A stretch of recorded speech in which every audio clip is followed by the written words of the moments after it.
Hello everyone, this is CounterYolo, bringing you another video talking about Star Trek Online. And in today's video, I'm going to talk about what in my opinion are the best mission arcs of the entire game in Star Trek Online. Now in this video, it's mainly going to be for those of you that are fans of the Star Trek lore in Star Trek Online. And this is mainly going to go over the mission arcs that I feel you'll probably most likely enjoy, as well as the mission arcs that are best for those of you that like, going to be playing the game over and over again, with lots of different alts on many different accounts, many different characters, whatever.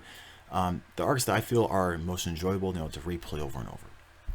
I'm also going to have a little bit of an addendum at the very end of this video, just talking about why this video was made in the first place. But anyway, feel free to see the time links in the description for those of you that are more interested in just skipping around in a lot of this video instead of watching the entire thing. So yeah, with all that, let's go ahead and get started. Our number 5 in this list is going to be the Spectres Arc. Now, this is one of the arcs that I feel is definitely one of the better ones of the really old ones inside the game. It's really painful to access for KDF captains nowadays because they remove this from the main mission journal. Instead, you now have to access it through an like an alternate tab, and you also have to be a pretty high level in order to access this mission nowadays. For those of you that watched my my very first video, I talked about the very first mission in the Spectres Arc skirmish. You're able to get a really cool device for space. Nowadays, you have to wait until pretty far into the game in order to be able to get to this arc now. A little unfortunate, but kind of the way it is. This is the best Halloween episodes that we have currently inside the game. Our executive producer did hint at that we're going to get a Halloween themed event this fall potentially. He is working on that. These also are some of the best TOS episodes that are available to everyone inside the game. Basically, all the other TOS episode-esque type of things are exclusive to the Federation or exclusive specifically to the TOS Federation captains inside the game. But I mean, yeah, this mission these missions are pretty fun. If I was going to be if these were made today, they'd probably be down to just 3 missions instead of 5. With Skirmish, What Lies Beneath, and Night of the Comet, it's basically just the names of those 3 missions. But I mean, still with all that, I still feel that these are still pretty great missions in and of themselves. With this arc and with the other ones in this list, my descriptions are to the best that I can be to have them not be spoilery, just as an FYI to all of you. So that you can hopefully play these arcs if you haven't already, and be able to still enjoy them in some fashion. Okay, so for our number 4 in this list is going to be the Victory is Life arc, which, if you look in the mission journal, it's called the Gamma Quadrant Arc, but it was released in the Victory is Life expansion. I'm just calling it Victory is Life, but there's different things to call it later on. All these missions are pretty good. Some of them are better than others. I like it a ton because, it's one of the highest quality expansions we've ever gotten in this game. I almost feel like a lot of our current cinematics and things are really based off and in reference to this arc. Like, cinematics, everything is judged based upon all the passion that was put into this right here. Insane voice acting, insane animations done. I feel like it's very authentic to both DS9 as well as Star Trek Online, which is pretty hard to do with a lot of stuff out there. Honestly, it feels like that if Star Trek Online was a TV show, and then they brought DS9 back, this feels like it would be a DS9 Season 8. Works Like Lucky 7 is my favorite episode of all Star Trek Online, for pretty obvious reasons. Read the stuff on the forums for that as well. Today's Torque one is another creepy mission inside the game. There are some really weird quirks in that mission with where some of the respawn points are. The home is a great mission as well for some grueling battles. It really is a really high quality expansion, and I love it a lot. I don't feel you'll get the full value of this arc itself without playing most of the rest of Star Trek Online. This expansion, like, you know, with the Gemini Vanguard, Gemini, like the whole faction, it's based around you as a veteran player starting right at level 60. It's not really as much geared towards new players inside the game. Age of Discovery is meant for new players inside the game. So there is that downside. Combined with all this other things you need to know to enjoy this arc, that's why it's only number 4 in my list overall. Okay, so my number 3 is the Vengeance arc, which is exclusive to Romulan Republic captains. Unlike number 5 and number 4, this cannot be accessed unless you are a Romulan captain. Just the way it is. Well, I mean, you could be it's Romulan faction captain. And it's mainly because we deal with the Alachi, which, in my opinion, are the best written enemies inside the game to be enemies. Like, unlike a lot of your types of enemies in a lot of fiction out there, whenever you learn more about them, you often either feel bad for them or you feel that they're really stupid villains or enemies. With the Alachi, truly, the more you learn about them, the more you hate and disgust them. Especially when you get towards the end, there's some pretty meaningful stuff you learn at the end. They're also a type of enemy that you can't just point and shoot to beat them.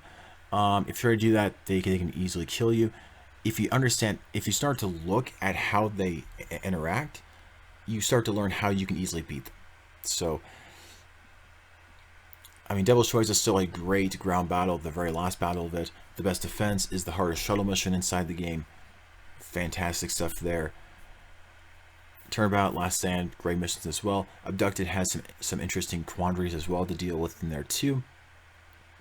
I really, really, really love this arc. I mean, it also builds from a lot of the other stuff in this list too, especially the number 2 on this list. And that number 2 in this list is the In the Shadows arc, and it's also another one that's exclusive to Romulan Republic captains. This one's right before the number 3 in this list, and I love this mission a lot because, I mean, first off, you get to be a double agent, which is super awesome. I mean, maybe triple agent, depending upon how you look at it. I don't know how double, triple agent things work. I know it's definitely at least a double agent, in that you as a Romulan Republic captain, you infiltrate the Tal Shiar, start to see how things work, kind of move yourself up, and then there's some things that happen at the end. So it's a great arc. A lot of cool things that you learn. There's things that you learn that other factions just never get to learn unless you look on the forums. Like if you're just playing the game, there's certain things you learn in this arc you never learn anywhere else. And honestly, playing this arc, well, like when I saw that I could play a Romulan captain, I mean, when I think of the different factions, I mean, for Federation, I think of peace, diplomacy, and exploration, which we don't really get much in this game. For Klingons, we get honor.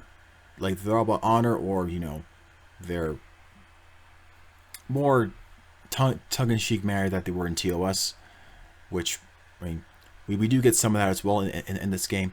But with Romulans, I always think of them as trying to work in the shadows, subterfuge, trying to pull the strings of lots of different people. This is the arc that I feel really starts to embody a lot of that, which is why I enjoy it so much. I mean, it's not something you see a lot in Star Trek. So seeing that here is super awesome. I say that too much in these videos. But all these missions build up on one another.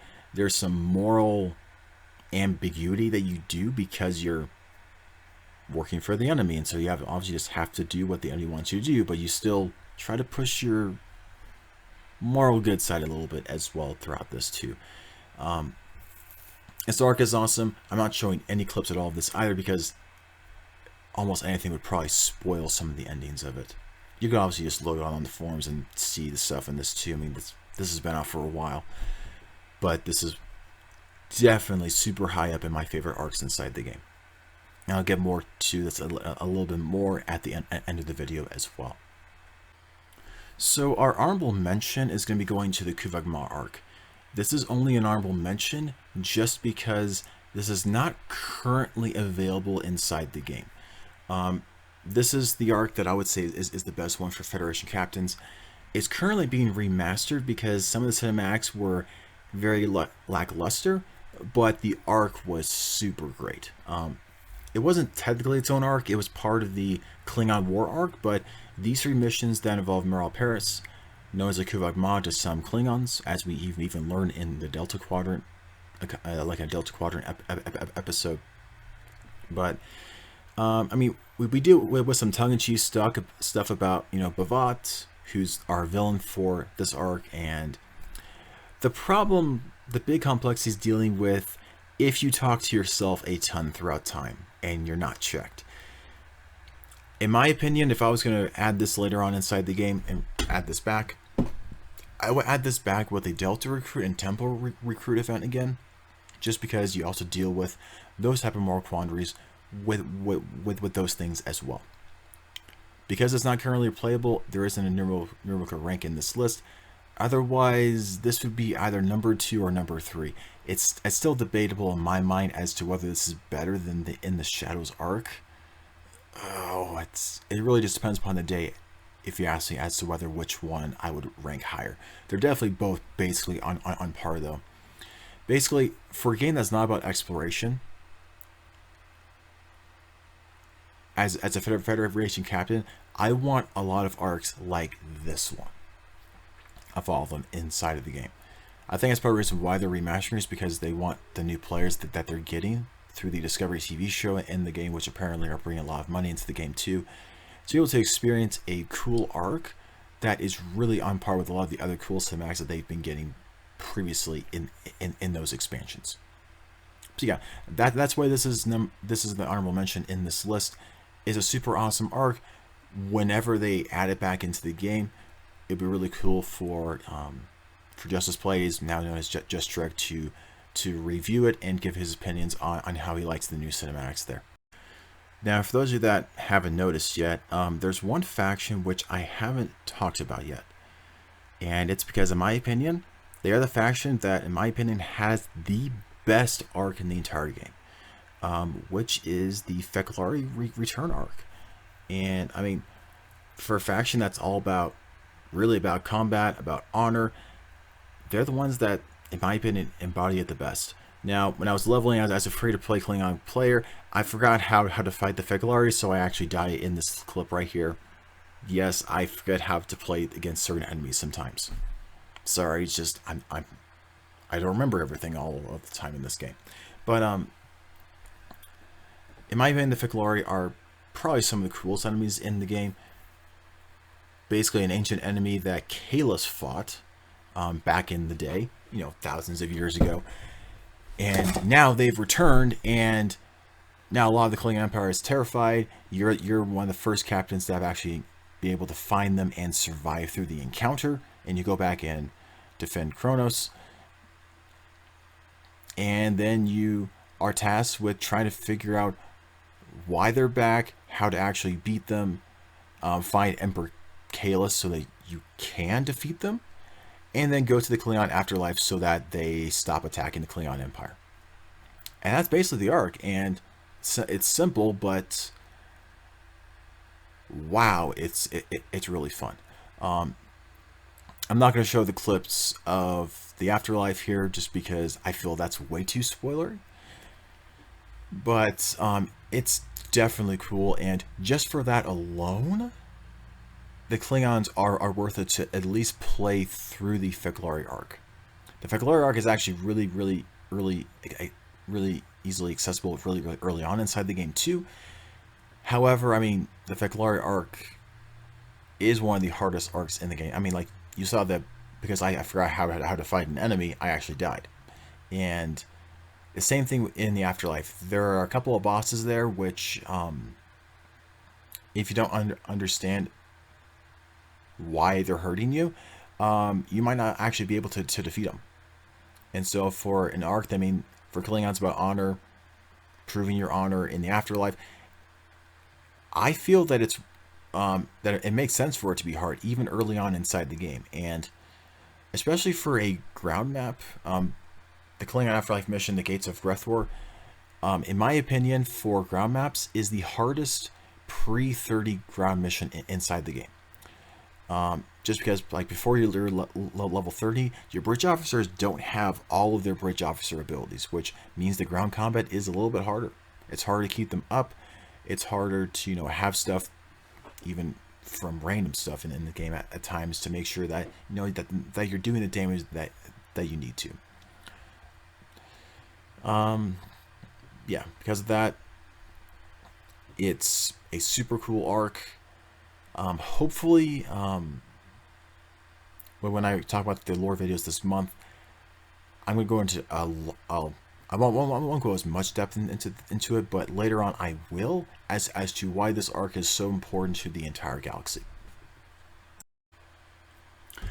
Okay, so as a quick little addendum to the end of this video, the reason why I'm making this in the first place is because, as some of you have realized, Cryptic is doing a lot of adjustments and bettering a lot of the old cinematics inside of the game, especially a lot of the in-game ones, and making them really good and on par with a lot of the ones from Victory is Life. They're adding a lot more emotion, a lot more, I mean, cool little gestures and things to a lot of our players and other NPCs inside the game, which I think is adding a lot more flavor, a lot more depth into the game, to make it a lot more than just, you know, just run around, shoot stuff, fly ship around, blow things up, and just skip through all of, you know, the dialogue inside the game. Stuff like this makes, you know, listening to a dialogue scene a little bit more interesting, you know. And I'm really grateful that they are doing this. Because of these changes, our executive producer, in his most recent video, 10-4 Weekly, when he was on that, mentioned that they're potentially going to be adding a leveling tier 6 Romulan starship to captains that, you know, that try this out whenever they roll this out eventually. It's not clear when they're going to be doing that, but it's going to be super cool whenever they do so. Whenever I do my rant for free-to-play for Romulans as to why they were weak initially, I'm going to talk about why this change is going to be super good for them. But this is also why my free-to-play leveling for dummies videos are going to be delayed for a couple of months. You know, just because we have that's going to be going on. We have the potential to earn C-Store starships starting in June as well. That was announced in that video. There's a lot of cool stuff for free to play that's going to be coming out really soon. Because of that, those videos are going to be delayed, as well as a couple of other types of videos that I've been working on as well. So yeah, for those of you that have managed to stick to the end of this video, it's super awesome that you did. Feel free to like and subscribe if you like the content on this channel. I typically put out a video every week or so, something like that. Whenever the lore videos start coming out, it's going to be on a much more regular basis, because that's going to take up a ton of my time. But anyway, thank you all for watching, and enjoy the rest of your first contact day.